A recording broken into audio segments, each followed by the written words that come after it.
We're recording. Okay, perfect. Oh, wow. All right, you ready? Woo! This is a big episode. She ready. All right. I know everybody sees me with this lighter the past 2 episodes, and you're like, he's about to light one up, but I'm not. You're not. This is a Circle K lighter, and it's for one purpose and one purpose only. Candles. Period. Like, at least that's what we use them for. All right.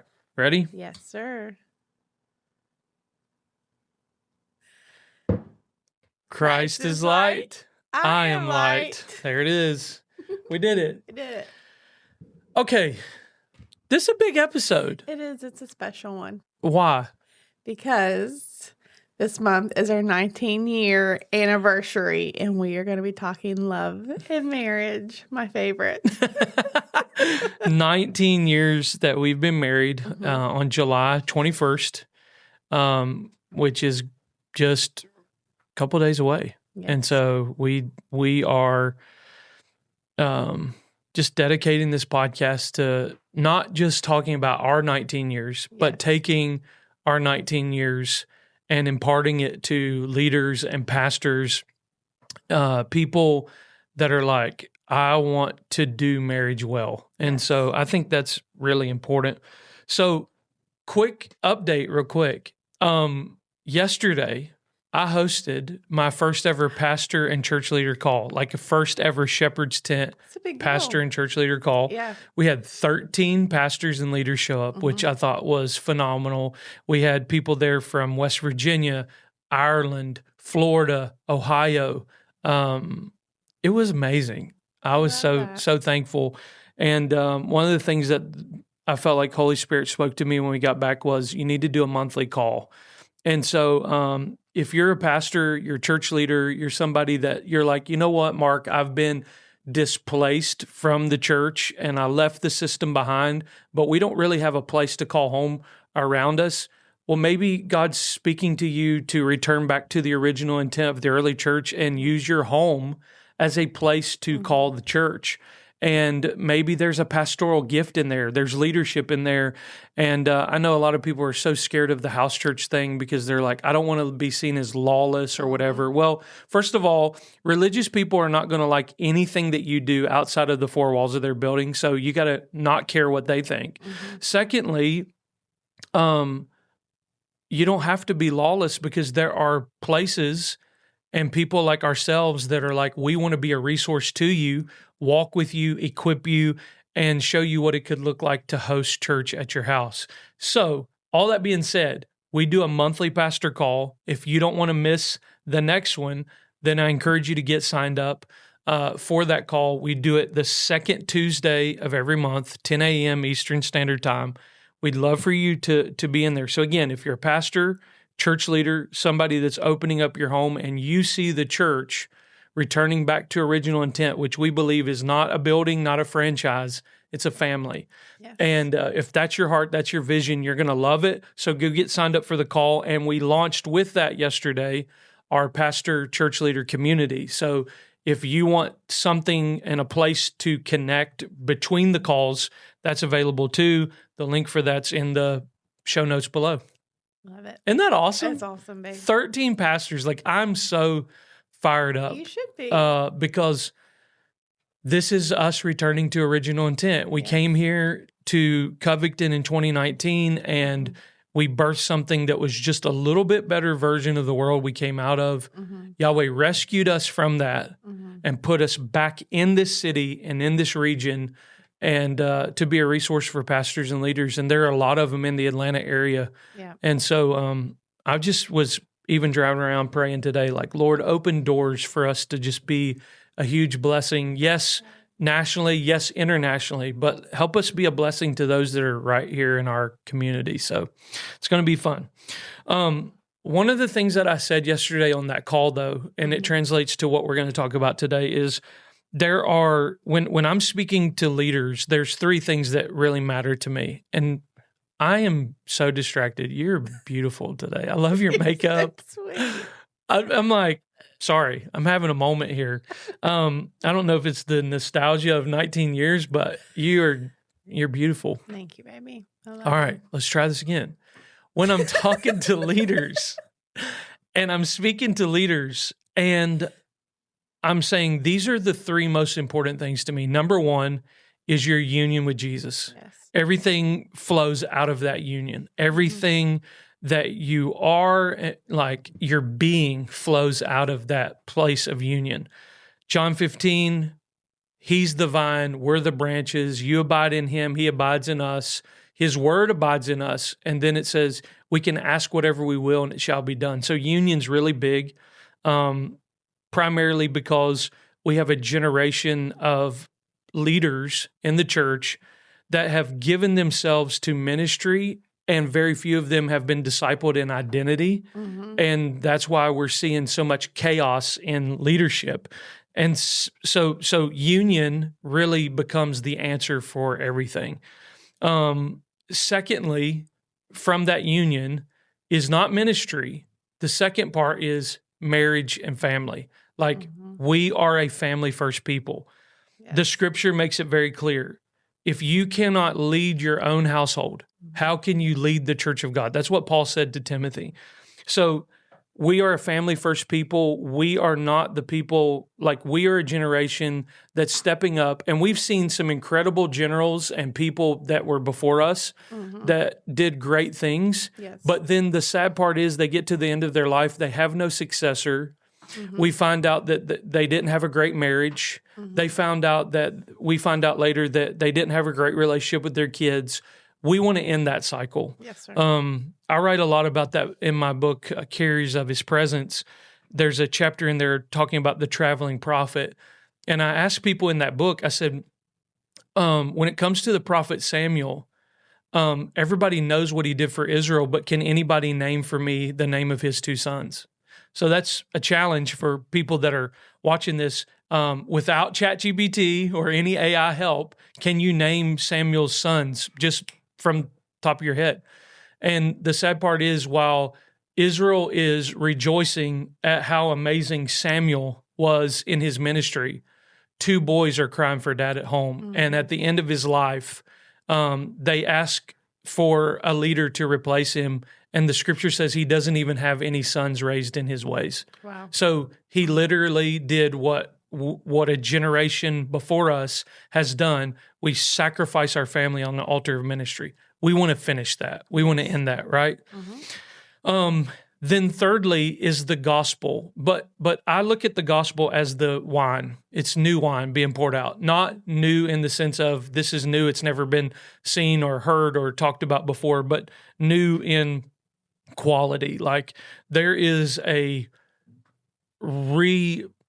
restoration of the gospel happening. However, the proof that the gospel is being restored is that then not only is there new wine being poured out, but there is a new wineskin being formed. I believe you and I and our family have walked through a twofold process since 2015. I believe we went to South Carolina. That was us leaving Egypt. And then I think the last few years in Covington, including our 1 year of transition in Mobile, I believe that was getting Egypt out of us. I still had that church thing in me and wanted to see, my idea of church. The Lord got that out of me. You were also raised that's what success looked like as well. For sure. Yeah. For sure. So the proof that we're receiving the gospel, though, is there has to be a new wineskin. And to me, the new wineskin is the apostolic relational blueprints of the Book of Acts Church. Okay? So those are three things that are really important. Yes. Union, family, the wineskin. Yes. So today is really about family. Yes. And I'm excited to talk about that. You and I, we sit down every week, and we've never really done this before. So we have a shared note now every week, and you and I are kind of bouncing ideas off of each other and talking about things. And then even last night, we were kind of just texting through these ideas and going through these questions to talk about. So I'm going to ask the questions, and we're going to try to get through as many as we can. Okay. But I want this to be a podcast where, yes, we're going to share a little bit about our marriage, but it's more about like, let's turn this and invest this into them. So our stories, we believe, are going to bless you. I believe our testimonies are going to bless you. I believe there's some lessons we've learned along the way that I think are going to bless people. And yeah, I'm excited to jump into this. And then I believe next week we're going to finally jump in and start talking a little bit more about like our vision for the shepherd's tent and the family table and get into more of that. But I think it's good that people get to know us. Why would they listen to us unless they knew us and something was connecting with them, saying these are our people? So I'm happy to do it. So we got married as of this week, 19 years ago. We've known each other since we were in the 7th grade. You were in the 7th grade. I was in 8th. And we've just had a friendship this whole time. Like I was on the phone with a client today with Long Path Creator Academy. And I was on the phone on the Zoom call with him. And he was like, man, I just love watching you and your wife interact on these podcasts. He said, I can tell that you are friends. And I'm like, yes, that's the only way this works. We were friends before. Yeah. We got married as friends, and 19 years later, I think that we are more friends. I'll say this for me. You can say whatever you want. I'm more in love. I'm more attracted.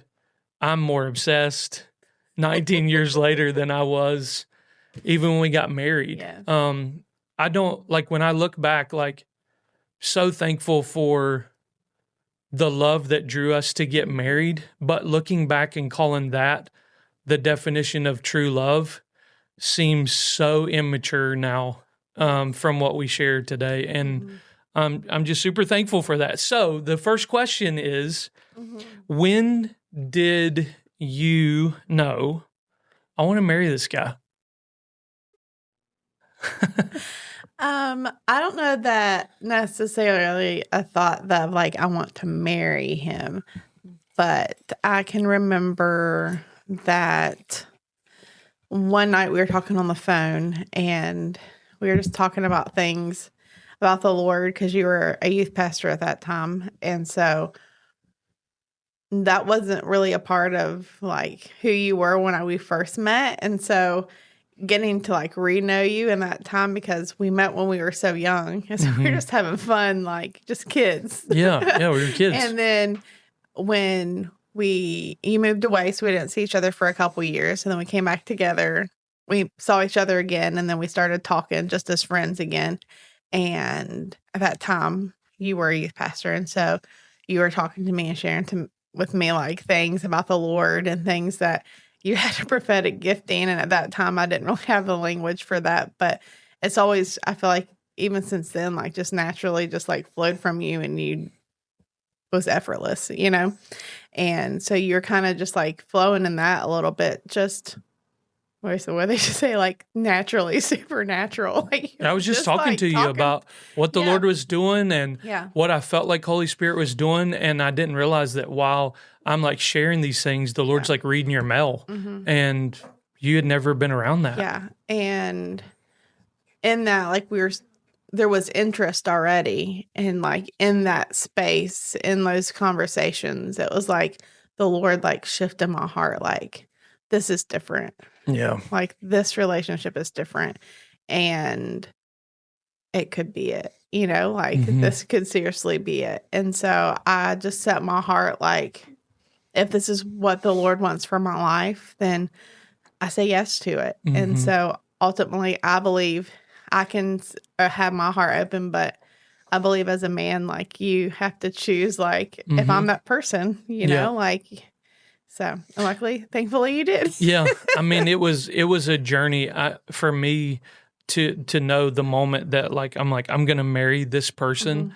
It had to come in a journey because of some really poor advice I received when I was younger. And I had somebody in my life that I considered a leader in my life. And I remember him saying to me, you know, I got married too young. And like, I'm thankful that I got married, but I got married too young. And I've always lived with this, I wonder if I married the right person because I didn't explore enough in dating and relationships.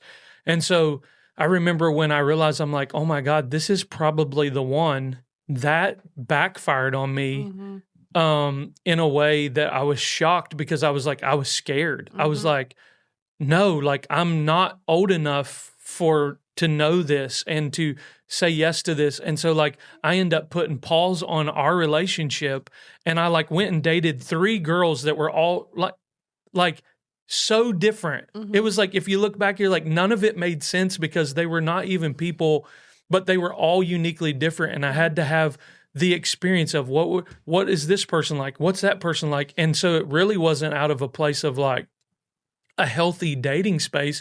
It was just plain out of fear. So I think I already knew before. And that's what like messed me up, was that advice from a leader going, yeah, I wish I would have dated more so I could fully know, but I already knew. And so I remember like going through that, and that never like satisfied, never scratched the itch. But the whole time you were committed to, you were like, whether he likes me or not, I've experienced something. You got the baptism of the Holy Spirit at my dad's church, and you started experiencing things in God, and you're like, well, now I'm in this for Jesus, and he can do whatever he wants to do. And you just stayed faithful, and you stayed committed, and you prayed, and you watched me go through that. And I remember you were about to go on vacation, and the Holy Spirit woke me up in the middle of the night. I was already asleep, woke me up in the middle of the night and said, you need to go get your wife. That's all I heard. And I drove to you in the middle of the night, and I like just grabbed you and I hugged you and I held you, and I was like, this starts now. Like, this is official. That was the night I knew. I was like, and we never like quote unquote like started dating, or we never went just together. We were just, from that moment on, it was like you're mine and I'm yours. and that really was how it was. And like we just kind of figured it out from there. And but I knew that night, I was like, that's my wife. And you had told the Lord, you said, Lord, if he and I don't have this conversation and we don't connect, and I had no clue, but this was between you and Jesus. So I really am prophetic. It's really amazing. Just being silly. I'm just being silly. And but like to hear that, and you were just like, Lord, if we don't talk before I go on this vacation, I'm going to forget about it and move on. But when I get back to West Virginia, I'm never going to, mess with them again. And the Holy Spirit woke me up the morning you were about to leave for that trip and said, go get your wife. And I got in my little red van, my minivan that my grandfather got for us, and I was flying down the road to get to where you were. And I was so happy to find out, like, I just made it right in time. And it meant a lot to me. And because I knew that it was all grace, because like, if you wouldn't have had your encounter with Jesus, you'd have never stuck around to watch me go through that process. But the Lord was we remained friends even through your process. Sure.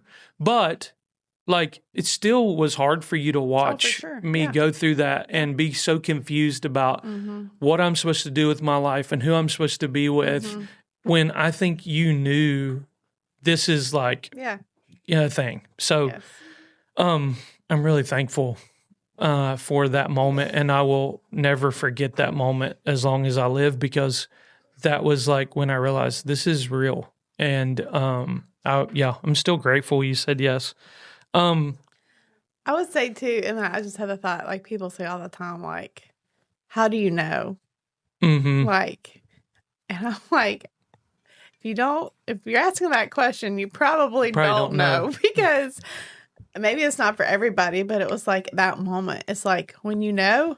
Yeah. To me, it was just like a feeling. It was like an instinct. It was like literally my heart just changed. It was almost like instantaneously. Yeah, true. And I'm thankful. It's like I just knew. And there's no talking me out of it. Yeah. I mean, obviously, it felt right. Peaceful. Like, you have to be attracted, obviously. I mean, 100%. I think that comes with the territory. But also, I feel like you... not only the physical attraction, but there's a connection there. And the thing that we had before there was even an attraction was that we were friends. Yeah, we had fun together. Like, we had a blast together. We were constantly laughing. We loved to do the simplest things. We were together. I hear so much giggling. and it's our daughter. She's back there with Elijah, Our producer and our producer he and our has a co-producer, and today. she's really giggly today. So she wanted to be with us. She today. did, and I'm happy she is. I love it. So I think that, the physical attraction, the friendship has to be there, but like you said, there's just a knowing that's like, I just know this is like, you feel peace. It's what we always say, follow peace. Peace, yes. And there was a peace to go, this is right, and we're going to get married, and it doesn't matter how young we are, like, this is right, and this is good, and so you just know. You just know. You just know. I just know. I still be knowing. You still be knowing? I still be knowing. So let me ask you this: what have been your favorite? Let's say favorite memories from our marriage. Favorite memories. Some favorite memories. Our trips. Love our trips. Been some of my favorite memories. Yep. Disney, Blue Ridge, California, Virgin Islands. Virgin Islands. Virgin Islands was interesting. That was our. It was different. That was our 1 year anniversary, and Dr. Lowry. I was still working for TL Lowry at the time, and he booked this trip to go preach in the Virgin Islands. And I looking back, it's the only time he ever went, and I was like, and he booked it around our anniversary, and something tells me he did that for us because he said. Sweet. I can remember him saying, "Hey, I'm going to preach at the Virgin Islands." He brought me into his office, and he was like, "It's right around your anniversary." And he was like, "So I want Destiny to go with us." So he paid for us to go. He also got us our own room. I remember we were staying at the Sugar Bay Resort there in St. Thomas. Do you even remember stuff like that? I remember all the things. All the details. I was just happy to be there. Yeah. And so it was like, we were just 1.5 years out of West Virginia. Well, no, 1 year out of West Virginia. Yeah. We literally got married and moved the next day. So to go to the Virgin Islands was insane. And another thing I remember, Kevin Nash, a famous pro wrestler, was on the flight with us. And I remember him getting off, and I was just like starstruck. I'm like, that's Kevin Nash. So for all you wrestling fans, that'll mean something to you. But he was there. He was not happy.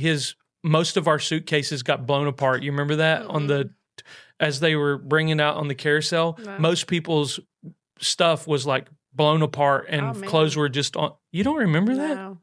Oh my gosh. She was just so focused on me, ladies and gentlemen, that she didn't care about anything else. So, that was awesome. But the catch was we were in service every night. Every night. Yes. So Dr. Lowry was like, now, listen, there are people that are tour guides at the church. They know it's your anniversary. They're willing any day and every day to take y'all out wherever you want to go. It's already paid for. And so, like, we had people to chauffeur us around the island all the time. And we drank the best pina coladas. Yes. Non-alcoholic. Non-alcoholic. We were Church of God then. Yes. Non-alcoholic Illegal, for sure. And you remember those big iguanas, though? Yes, those were scary as And crap. they would walk through your legs while we were eating breakfast. Just walk. And they were like, no, just don't make any sudden movements because they will pop you and can break the skin. Yeah. I'm like, my God. They were huge. Yeah, they were. But we had an absolute blast on that trip. And then what happened was we were there for 7 days. On day 3, one of Dr. Lowry's board members suddenly passed away. And so he looks at me and he goes, you're going to have to preach the rest of the week. Yep. So we were like hanging out every single day. And then at a certain time, I'm like, I got to go back to the room, lock in. And preach for these people tonight. And so that was our 1 year anniversary. But like, those were amazing memories. So trips, obviously, Disney. Yes. Disney has been a part of our world since our fifth wedding anniversary. Yes. So for how many years now? That's 14 years. 14 years we have been a Disney family. We have been. And we've done a lot of amazing things. We had a connection, Orlando. Yes. He was such a gift to us, and he allowed us to come to Disney as many times as we could, and we always tried to make a way to make that happen, and we made amazing memories. Yes. People think of Disney and they think of like kiddie rides and stuff. I'm like, best food on the planet. you're missing it. Oh yeah, great food. And for us, like it stirs up our imagination and our Yeah. vision of like what's possible. So it's more than just like a vacation. It's like truly is like fuels our creatorness inside of us. Well, one of the things we did on one of those Disney trips on our one of our anniversary trips was we went and we did a Keys to the Kingdom behind the tour. scenes tour, and we went and maybe we can do that for the partners only and tell them what we learned. Yeah. Is Walt Disney's body underneath the castle frozen? Don't mean to get the conspiracy started, but you know, so we did the behind the scenes tour, and that that woke something up in us. And I think there's some things that we learned on that where I didn't quite know. I wanted to have that a part of our ministry experience, but I didn't know how to do that. And I think the season we're stepping into with leaders, I think some of that stuff is about to come alive in creating culture and stuff for those leaders. Leaders and visionaries. It's like, no, things really are possible. We can do it. You can do it. Yeah, Walt Disney was an amazing mind, and he did not take no for an answer. And he had a creativity that was not filtered through religion. And I think that is why he did such amazing things. I'm like, if anything I learned from Walt Disney, whether he knew Jesus or not, I can't really tell. But what I can tell is he tapped into a creativity that was unfiltered by religion. Wow. And I feel like we should be the most creative people on the planet, because we are kingdom people claiming to have union with the creator of the universe, Father, Son, and Spirit living in us and us in that circle dance. We should be the most creative people on the planet. But the problem is we filter everything through our religious mindsets, and we miss a lot. So anyways, that's not what we're talking about. We're talking about memories here, and Disney's been... Disney, I think just everyday life, our walks, playing games, playing cards, favorite memories, having our babies. That's like a given, yes. Favorite memories. Beautiful moments. 4 beautiful pregnancies, 3 that great, easy deliveries, a 4th one that cost me PTSD. But you're here. But I'm here. Survived, and we're better for it. You decided to do a home birth on number 4. God bless America. That's a podcast episode. To talk about how to, as a father, come back from a home birth. So we'll talk about that in another episode. Thank you for being with me.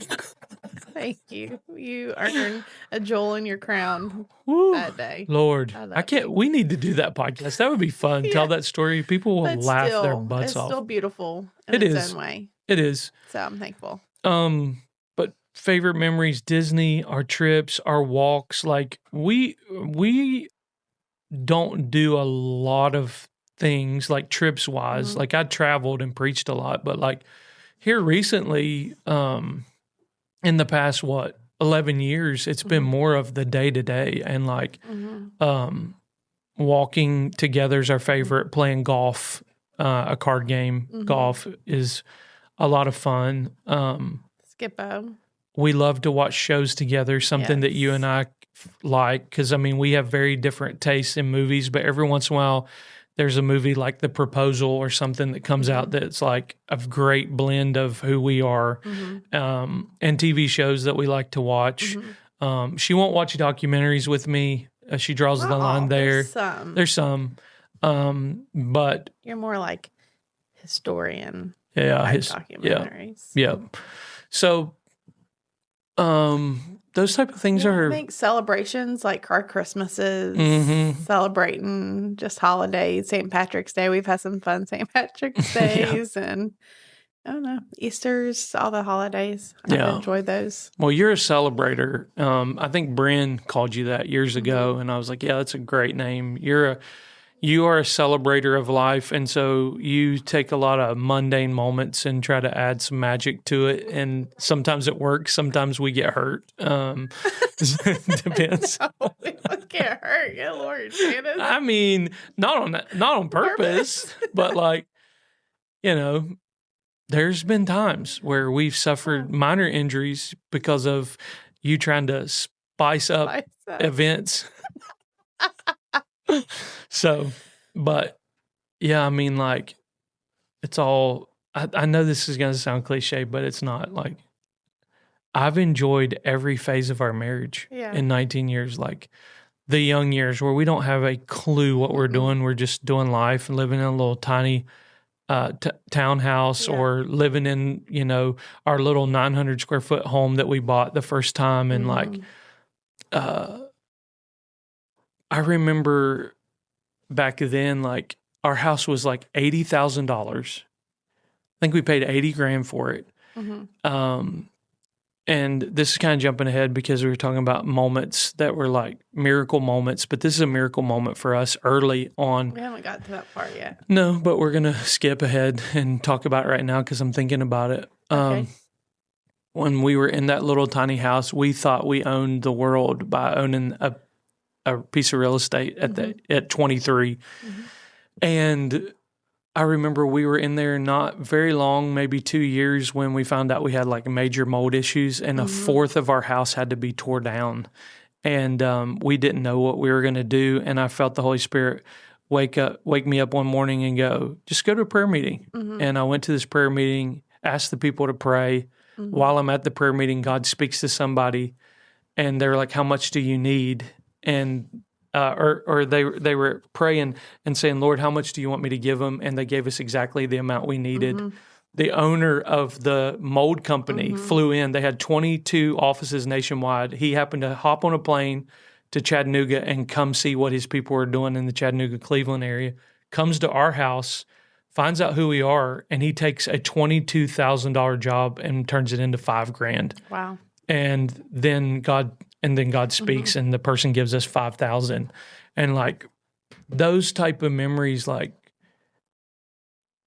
are the ones I love because we literally were just going all in on the gospel and loving on people. And we were even though I was a major legalist back then, like I loved Jesus with all my guts and I wanted people to experience him. I didn't want anybody going to hell. I didn't want anybody sick. I didn't want anybody depressed. And we were going for it, full speed. And didn't have a clue what we were doing financially or any of those things. And God would just provide for us supernaturally. And so those are some of my favorite memories of our marriage is just, I can look back and go, I probably wouldn't tell anybody to do life the way we have, but we've truly lived by the whispers of Holy Spirit, the direction that comes by way of peace. And we've gone for it. We just go for it. And he's provided. Yes. Is there any other memories that you think of and you're like, man, that was great? Our bike ride in LA. Yeah, I just immediately went to the sunset in California. We had our friends gave us electric bikes and we biked on what was that? The Strand in Hermosa Beach. And we rode our bikes all the way till we hit the mountains. And it was just magical. It was magical. Yeah, Let's go back right now. I'm ready. Hey, my bag's packed in 10 minutes, baby. I'm a professional packer. What I forget, I'll get it when I get there. Yeah, that's right.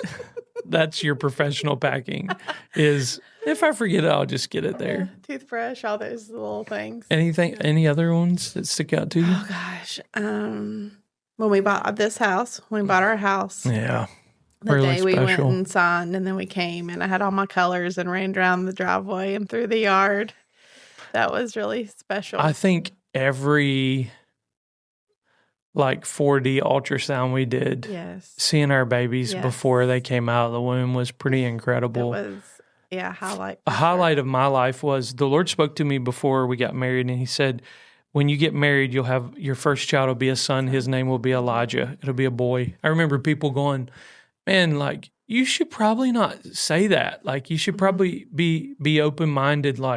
You might have a girl. And I would tell people, no, I know God's voice and I know what he said. And he said I was going to have a boy and I was to name him Elijah. And so I remember being in West Virginia when we had an ultrasound, right? That was because we didn't find out until we went to West Virginia, so your mom and some other people could see what the gender was. Yeah, we did I think, yeah. Yeah, we did And that. so, anyways, we go into the ultrasound, and your mom was like, I'm just telling you, like, don't get disappointed. I'm like, I'm not disappointed. It's a boy. His name's going to be Elijah. And all of a sudden, they brought up on the screen, and they were like, yep, there's the turtle. And I was like, and his name shall be called Elijah. That's how it felt in my mind, you know? And, man, those are...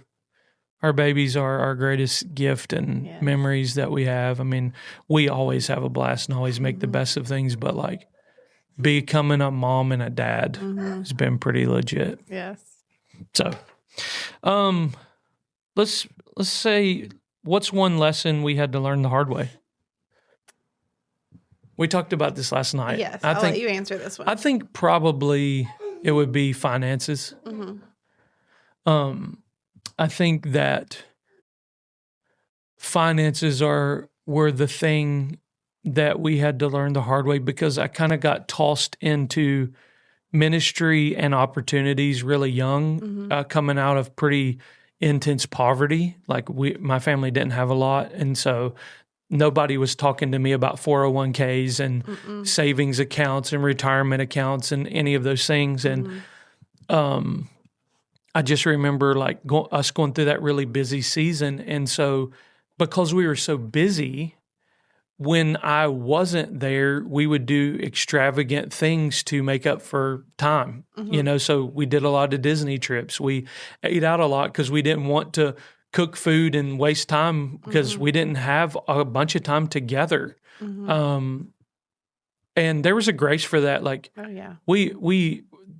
that was still an amazing season. Like people think that we left that world because something was off in our marriage. No, I think it was looking down the road at other people who had done it for 20 some years and go, yeah, I don't even want to take a chance on that. Even though things are really good between you and I now, I don't want to take a risk on that 20 years from now, losing what we have.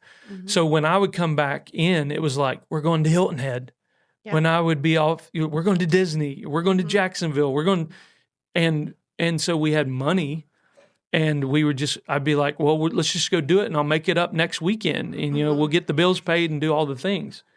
So, anyways, I just think that when we came off the road in 2015, and it came time to take time off, and the Lord said to like cancel your full itinerary.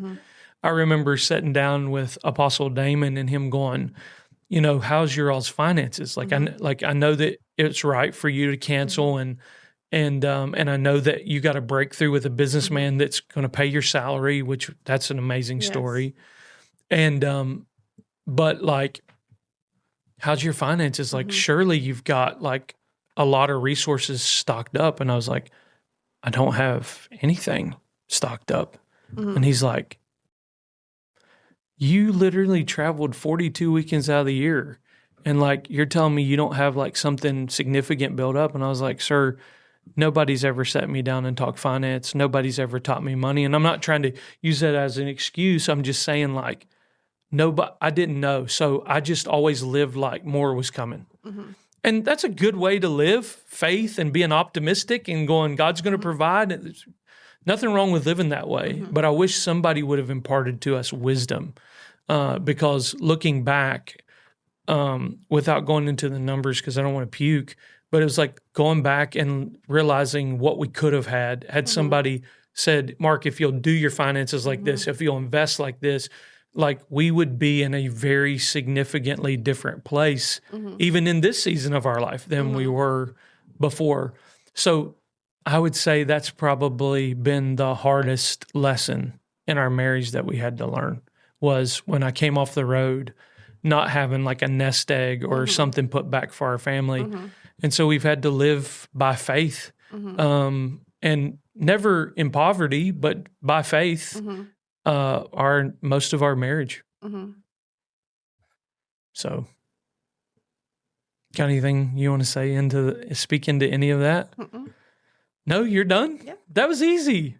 Well, I thought you'd want to say something. Is there any other lessons that you feel like we've had to learn the hard way in 19 years of marriage that you think would be helpful for people watching? I mean, I pray, let me say this to finish the first part. Go find, if you don't know how to manage money, go find somebody who does. Like if you don't know how to steward your wealth, go find somebody who does. And whether that's a CPA, a tax strategist, or somebody that you know is wealthy around you, like especially you pastors and church leaders, like I'm sure my dad wouldn't mind me sharing this, but I mean, like my dad is gone through extreme difficulties in his body and in his back, and he's at the age of retirement, and he has hardly anything saved up to take care of him and my mom in their latter years because people don't talk to pastors about money. They don't, not only did he come out of poverty too, but he had nobody with money around him to kind of share those things. And I feel like that's a big lesson for a lot of people right now. And my prayer is that you'll find somebody that knows what they're doing that can help you manage that. It's good. Yep. Any other lesson you can think of right now, 19 years of marriage? Doesn't have to be the hardest one. It just could be a good lesson. No. Save it for another podcast. Yeah. There we go. How have we both changed since we got married? Have you changed? I can definitely say my pace has changed. I'm more patient. I think when you're flying by the seat of your pants and you're younger, you don't have a lot of patience. And so I can remember like anytime I thought I was going to be late, like, and I'm not saying I'm 100% perfect still on this, but definitely have way more grace and way more patience. But I was always in a hurry. Always in a hurry. And we got to get there. We got to get there. We got to get there. Get ready. And you're hateful and, short and all those things. And so like, my pace has changed. I'm definitely more patient and graceful because I was borderline like OCD at times. Like you would clean the whole house. I'd come home and see a sock in the corner and therefore the house was totally unclean. Yes. Like, my analytical, critical spirit and being in a hurry and all that really got dealt with in the past 11 years, I would say. Yes. So I'm more patient. That's good. I'm more kind. Yes, you've grown in love a lot. Yes, I've grown in love a lot. Yes. I love that. I'm proud of that. I'm very proud of you. Yeah. I love it. How have you changed? I have grown in communication. Why is that? I think so. At least, obviously not perfect. He's still working on me. You're great. You're a way better communicator than you were. What? How is that, or why is that? I think it's good for you to say why. Why is that? Because I have a husband who is a verbal processor and someone who is very much in tune with me, and so when I know when you're off. I know. When I'm processing things, when my wheels are turning, even if it's not even like necessarily a negative thing, just when I'm like really thinking and processing things, like he knows. And so he wants to know what I'm thinking. And I've always been an internal processor. And that's worked for me. And he has asked me to grow in that. And to be able to communicate like what's going on in my interior mind and world to him so that way he can help and just know, because I think sometimes he thinks it's him. Yeah, I want to make sure I'm not doing something. Like it's not him, and just so that I can just communicate, I guess. Yeah, but I would say that the why is because you really grew up in a family that didn't really talk about much. It was very much like they would ask like how our day was, but never any like in-depth, like deep conversations. It was always like very surface level, like not actually getting to know me or like who I was, what I thought about things. It was very much a like, don't speak unless you're spoken to type of family, or like really talk through things when things happen. Like maybe there'll be an initial like conversation, but there's never any like check up or check back in. It's like, this is what it is, deal with it and get over it, or, kind of thing. A lot of people, I think, have grown up that way. And so for me to even,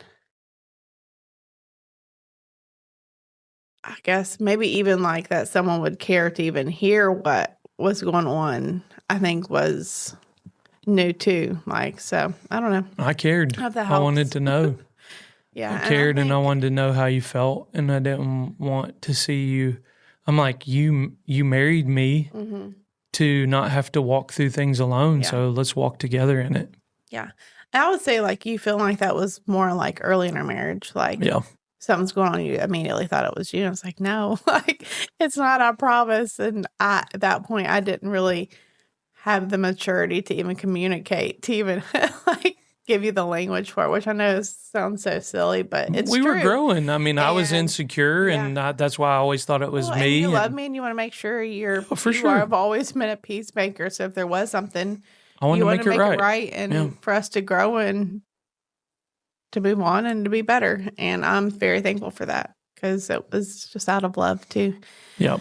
And I think it helps too. It goes into other relationships to where I can have healthy relationships, because healthy relationships aren't just surface levels, like those. Can't be small talk. No. You got to have some depth to the relationship. And so I think learning to have intentional conversations and to be able to not just listen, but to also to be able to communicate back. Yeah. So I think it's helped me all the way around. That's good. Yep. We're better together. Yeah, it's true. What do you wish somebody had told us before we got married? This one kind of made us giggle, but it still like leaves us in shock, like that nobody encouraged us to have marriage counseling. Nobody. Like not one person ever. Like it was like we were getting married, and they're like, okay, great. Married. Like no one ever asked us any questions. No one ever was like, hey, like if I'm going to marry you, like we should have some conversations. This is a good person. This is a good book to read. Like it was literally these nothing. Are red flags. Yeah. These are things you need to work on. Like there was nothing. No one asked us anything about our relationship. And that's like, thank God we heard from the Lord and loved each other. We've said it's like, I would never recommend someone to do it the way that we did it. No. But by the grace of God, we were just two young Spirit kids. Helped us, and He has helped us grow, and He has led us literally every step of the way. So to God be the glory, because literally that would be my same answer is to go, I'm just shocked that nobody was like, you all should have marriage counseling. You should, because marriage counseling to me, Pre-Marital counseling. Pre-Marital counseling like is so powerful, because somebody like could have talked to us about money. Somebody could have talked to us about conflict resolution. Somebody could have talked to us about sexual health and expectations. Yeah. Like people could have, and again, we didn't talk about any of those things growing up. No one, nothing. Like that's the part. People get into sexual dysfunction, financial dysfunction, relational dysfunction, because we literally grew up in a generation where most parents didn't talk to their kids about anything. You had to find out everything on your own, and you had to course correct along the way. And so we both were just sitting there laughing last night going, why would nobody like go, hey, you all should probably... Because your dad was a pastor, my grandfather was a pastor, and both of them were a part of our wedding. Maybe they thought because... We were both, I was in the ministry, and both of us were so on fire. We both were on fire for Jesus then. Sure. Maybe that's why, but like still, like I've learned over the years, I don't care if somebody looks like they are burning and they're gifted or whatever.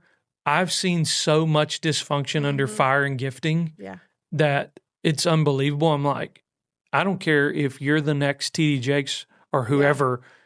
If you're going to sit under my ministry, you're going to go through marriage counseling. Or if you're going to marry them. Like I do not, like that's something that I've committed to because of what we walk through. Yeah. As I said, I will never marry somebody unless they go through marriage counseling with me, ever.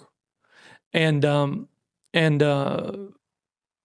I think that's a standard we all should live by. Mhm. And I hate it that we never had that, but those would have been really important conversations. Yeah.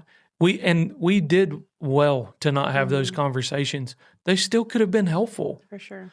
A mentor, a father, a leader in your life is always better than you having to figure out stuff on your own. Mhm. Always. So that's that. All right, these are a little more fun, and we've got about 10 more minutes, so we won't hit all of Wow. these. But I told you we weren't going to get halfway through any of this. Okay. So how do we keep having fun together? We keep flirting with each other. Yeah. Um, And we don't try, we just do it. yeah. It's just natural. Yeah. Flirt with each other. And we take walks. We play games. We make space to watch like a show together where We still date each yeah, other. we still date. Yeah.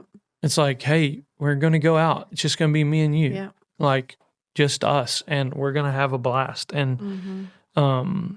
we have a area in our master bedroom. It's like our little TV space, and we got our two favorite chairs. Mhm. And it's like that's where we get together. Sometimes we put a little thing between us and play cards there, watch movies together. That's our little space to just connect. Now those chairs become the place where we talk about the podcast and what we're doing. I'm going to say something to you, and this may shock you, but maybe it's a gift to you for our 19th anniversary. Okay. Is I wish I would have never had another co-host except for you on a podcast. Oh. Wow. I have Hey. really, I've enjoyed all the podcasts we've done, Yeah. but I always kind of tried to protect you or shield you from the ministry or whatever. And I think that was probably one of the biggest mistakes I made is I should have involved you in all those conversations because we have that connection. And I think our life and our journey and our love for one another will be a great light for a lot of people. So I just want to say I wish you'd have been my co-host all along. I've had to start and stop a lot of things because I did things with other people, and I'm like, I should have. There's one person I could do anything with and don't have to worry about it breaking apart. And so I just want to tell you, I'm serious when I say this. Like, you are a great co-host. Thank you. You're only 3 episodes in, but it's true. Victory. Thank you, baby. That means a lot. Yeah. We also are intentional about getting away. Like we literally go, okay, kids are going somewhere and we're going overnight somewhere to stay, like 1-2 nights. And just like, we're going to date, we're going to spend time together, we're going to be intimate together. We're going to dream. We always talk about what are we feeling? What are we sensing? What are we aiming for? And I think that's really big on the friendship side of things is like, we still have fun because we're intentional about having fun. It's like, I'm never going to let the flame of romance die. I'm never going to stop flirting. I'm never going to stop dating. And I'm going to make intentional space to go. Before I had kids, I had you. And our kids are better because we're better together. And so now, I think that the greatest thing that you can give to the greatest gift you can give to your children is that kind of marriage, to flirt and to make them go, ew, and make them like, because, and literally I've been reading psychology recently, and it's like, people are like, the marriages that show the most affection in front of their children, even though kids are like, ew, and whatever, it's actually psychologically building health in the child for watching their parents be flirtatious and, that's not the word, but that's a part of it. Affectionate, seeing them affectionate toward each other. And I'm like, we're winning in that for sure. We'll just try to hit one more because we got faith here, we've got family here, we've got growth here, and then we've got rapid fire. Should we I don't know. save these for another? Good. You don't want to do one big long one and split it up? No. I think, Sure? yeah, I think Those are good. we can do a part 2 later. Okay. We can talk. This is not going to be the last time we talk about marriage. Okay. Right? Okay. So let's do let's do I trust you. let's do growth. Okay. What have I taught you as your spouse? Wise grasshopper. You have taught me many.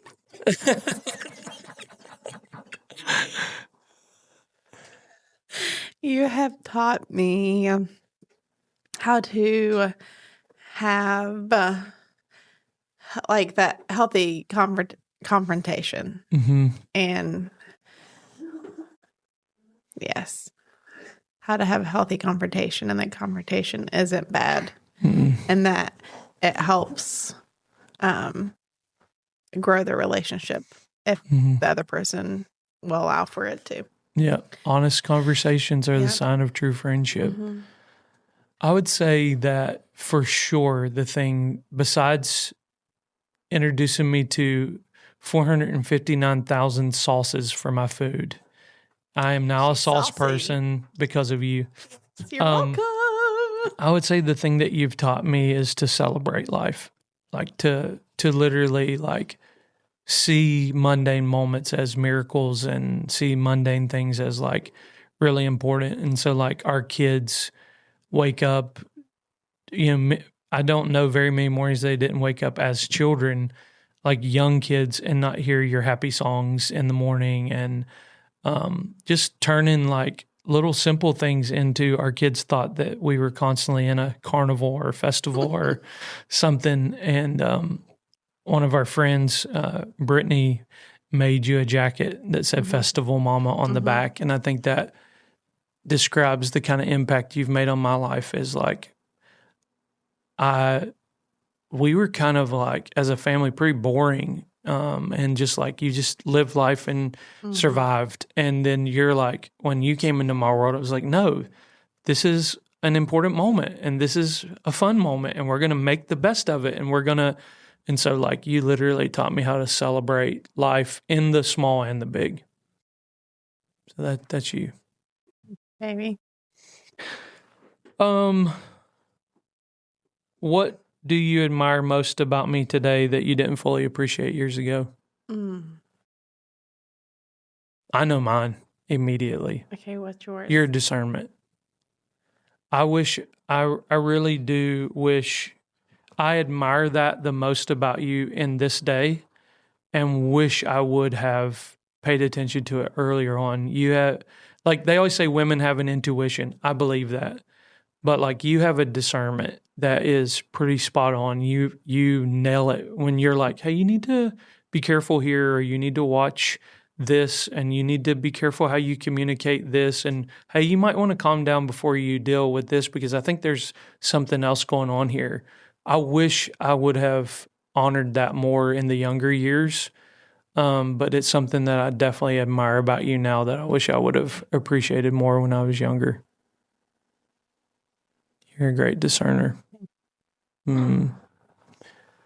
Not and I think that was important for me to see too, because discernment in the Pentecostal movement was more like suspicion, and yours was never like to call out the bad in somebody. It was just like, hey, you need to pay attention to this because they're dealing with something, or they're processing something, or there's something more to it. Yeah. And if you go into it that way, you're going to make it worse, not better. And sometimes I made it worse just because I was reacting in the moment, and you had great discernment in that. So I really honored that about you. Your discernment without being critical or judgmental. Yep. My turn. Your turn. I would say, I don't know how to say this. Let me see. Let me take a second to get my thoughts together. Communication. Yes. This is it right here. I'm trying to She's process like, this is what we're talking about, is I'm always helping her process. You are such a lover of truth, and I love that. I love everything about it. So for me, though, is when I'm processing to you and I'm seeing things or feeling things, and you come in like just a matter of fact. And sometimes it like can feel like you're not being compassionate or gentle. Yeah. But it's like you are such a lover of truth. You're like, this is it. And like it's black and white for me in a lot of ways. Yes. And Dusty's like, I just want you to listen. And I'm like, you to listen. but I don't Tell want me you to fall off love the me, cliff. that you're sorry that I'm feeling this way. And he just comes in like with all the answers. It's awful. I'm so sorry that I put you through that.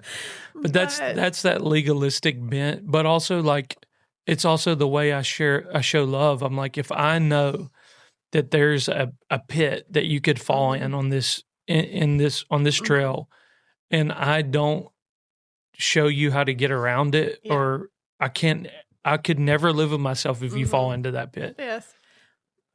I assume the worst and go, if you fall in that pit, this is what's going to happen. So don't.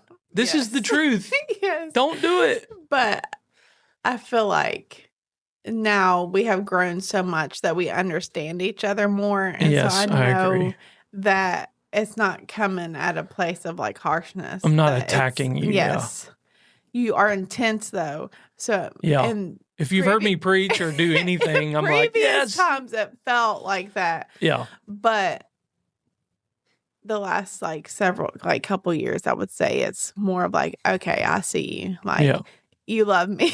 Yeah. You love me and you really do want to help me.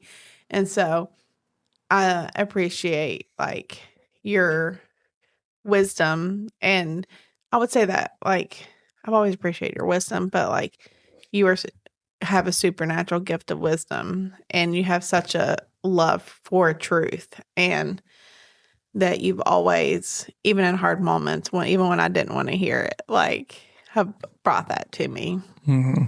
So thankful. I'm thankful you're thankful for it, because I know that was still growing. There's a lot of growth in that. A lot of growth in that. Okay, we're gonna finish with this with a little rapid fire. Okay. Favorite date we've ever been on? I would say dates we've done to Disney.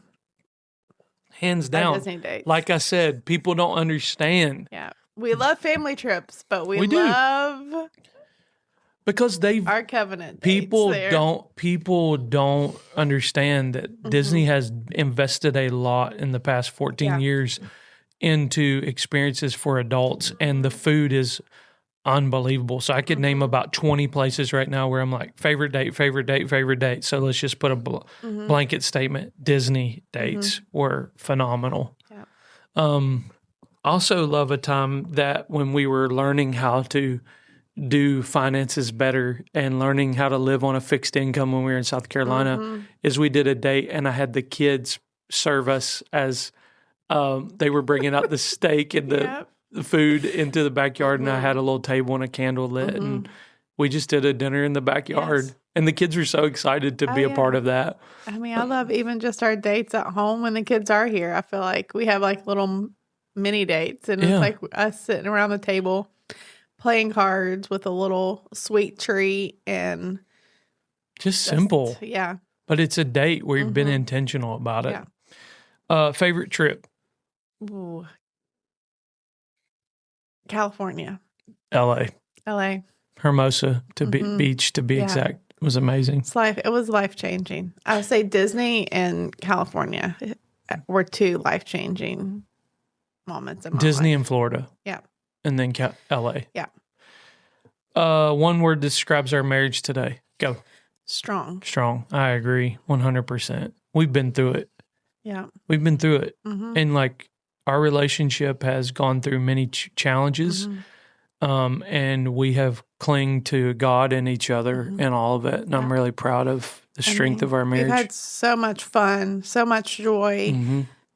But there have been moments of tension, you know, when you go through things, and we're both individually trying to process and still connect and still lead our family and do life and we always show up lean as in. our best selves. Like we always lean into each other. Like we choose the Lord and we have chosen each other, and it's like brick by brick, like we're stronger.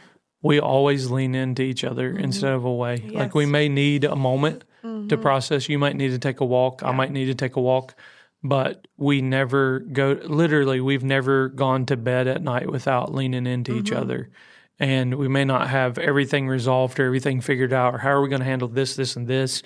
But like we've always leaned in to each other, prayed together, loved each other, brought what we feel like we've heard in prayer together and go, I feel like Holy Spirit's saying this. And so I would say strength is a good word.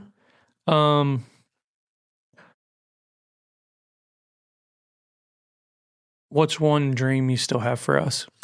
One of our dreams I still have for us is having like a family compound, having land, and I guess that's a good way to describe it is to have, I would say, to have legacy land and to have land where if my kids want to build houses, we can all live together in a beautiful community and do life together. And that's my dream, is to have land enough to be able to have homes for my children if they want them.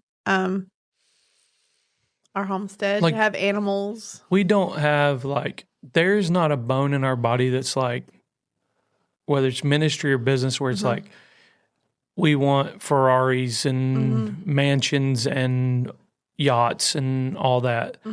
I'm not against any of those things. I'm just saying, like, our dreams are pretty simple. It's like, we want land. We want all of our children, if they want to live on that land, to live there in a nice home. Yeah. And a side by side. Yeah. To ride around in. Pond to and fish in. a pond to fish in. I want to have chickens and a couple little mini goats. The only thing that I have, 2 toys that I absolutely want. Number 1, I want a side by side. And number 2, I want a boat. I want a pontoon boat. Family boat, goes fast enough to pull people on a tube, but not enough to break their ribs, you know? Yeah. And just, I mean, it doesn't get better than that to me. And it's like, I want to build that world. And like, yes, we have dreams in ministry about a camp and 100 acres, a gathering place, and all those things. But like the ultimate dream for us is legacy for the Casto family. Like, we want to see poverty completely broken off of our bloodlines. We want to see, we want to have a marriage that models for generations what marriage looks like.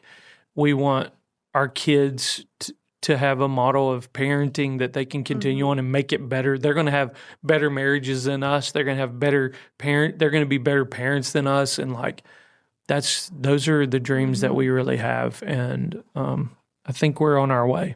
Yeah. So we got to talk more about marriage another time, because you're right. There are great questions here. Maybe we'll just do once a month. We'll lean in on marriage and talk more and share more. But I want to thank you guys today for joining us at the family table. Listen, this is for pastors. This is for leaders. This is for those of you that feel the call of God in your life to host and to pour into other people.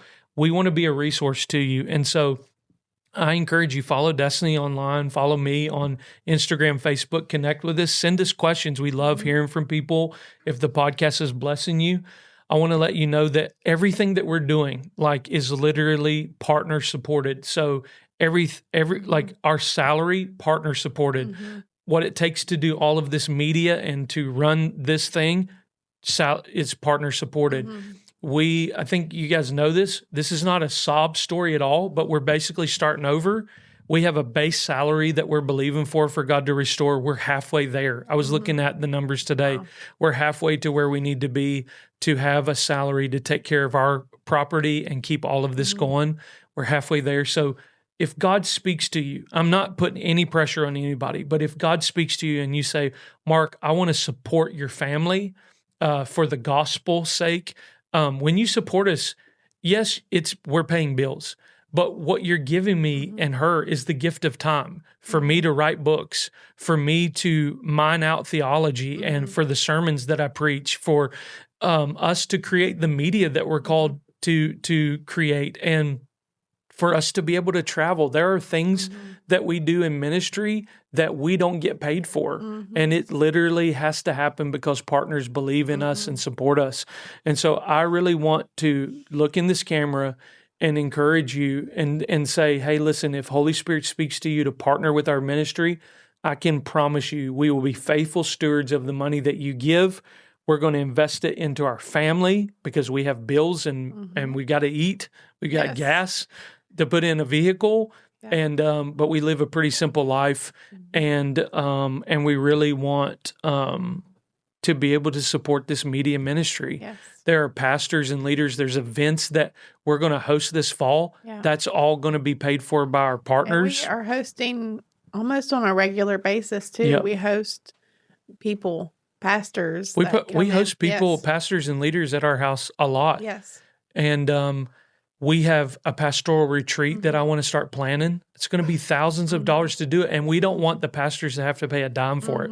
I literally want to send the invitation out to these pastors and leaders that I know that need it and go, we're going to pay for the whole thing, food, lodging, everything. That's going to happen through partners. Yes. So really appreciate you guys being a part of this conversation. To our partners, thank you for making this happen. Thank you. And yeah, we look forward to seeing you on the next episode of The Family Table. Happy anniversary. I love you. I love you more.